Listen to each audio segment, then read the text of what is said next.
Maggagata tayo ngayon ng tulingan. Pero ang gagawin, ipapaksiw muna natin. Ito yung ating pampaksiw. Sukang tuba. Ito ang ating asin. Unang gata. Ito yung pangalawa. Siling green, sibuyas, luya, pamintang durog, magic sarap at saka pichay. Tara, umpisa na natin. Ilagayin natin ang ating luya. Maraming luya para hindi siya ganong malansa.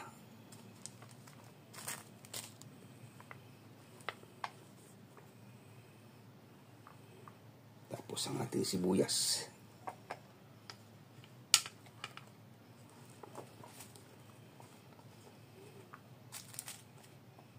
Tapos ang ating siling green.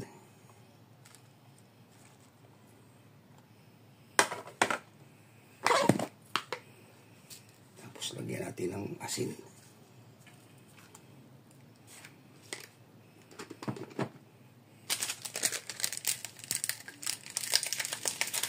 Lagyan na natin ang ating magic.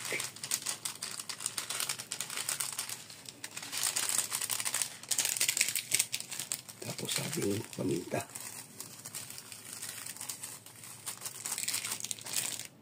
Tapos ang ating suka.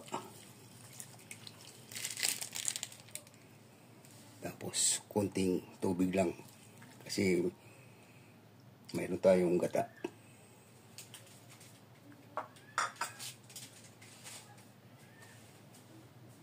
Tara, salang na natin.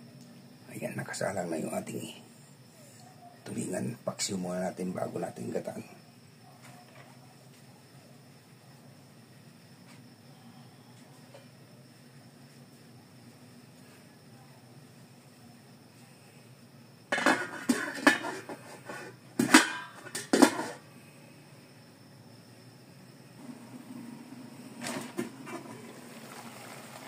Kumukulo na.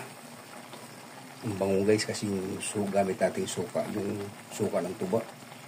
Kumbaga ano siya, talagang wala siyang halong mga talagang pure na suka.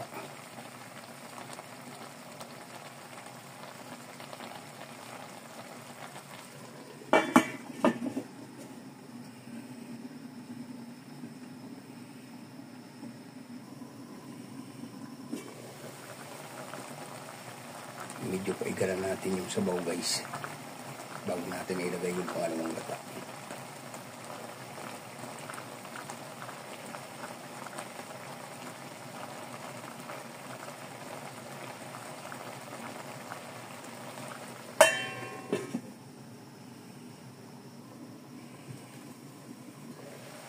Ayan. Ilagayin natin yung pangalawang gata. Ilagay muna natin guys. Yan. Tapos paigaw natin ulit bago natin ilagay yung unang gata. Sarap yan mamaya kasi yung ulo niya malambot.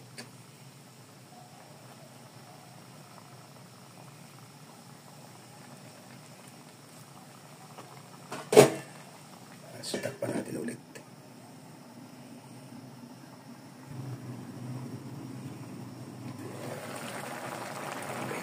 Kulang-kulang na siya. Tingnan lang natin takpan para mabilis maigay yung gata.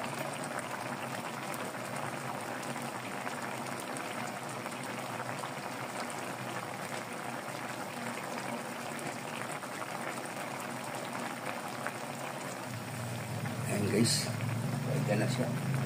Ilagay na natin yung unang gata. Ito na yung unang gata. Mamantika na yan maya-maya. Huwag na rin natin ulit takpan siya.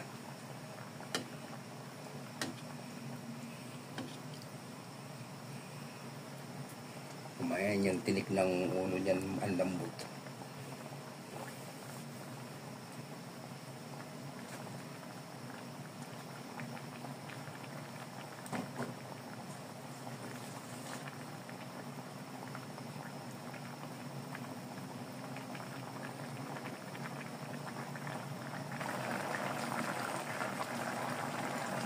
is medyo malapit na sa maluto.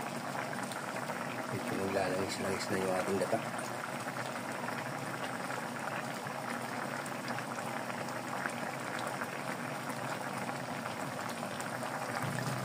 Ito na natin ilagay yung tangkay ng ating pitsay kasi medyo matagal maluto yan eh.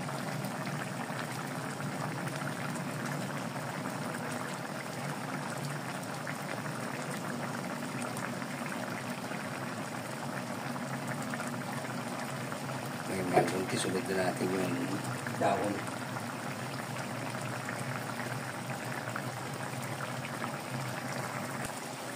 Tignan natin guys kung anong okay na timplada. Wow, suwabe. Lagyan natin yung ating dahon. Yan, dito lang muna sa gilid-gilid sila.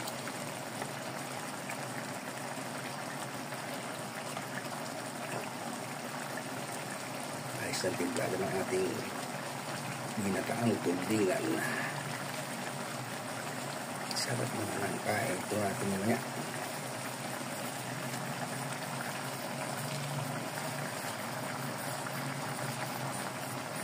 Tapos sa ating takpan.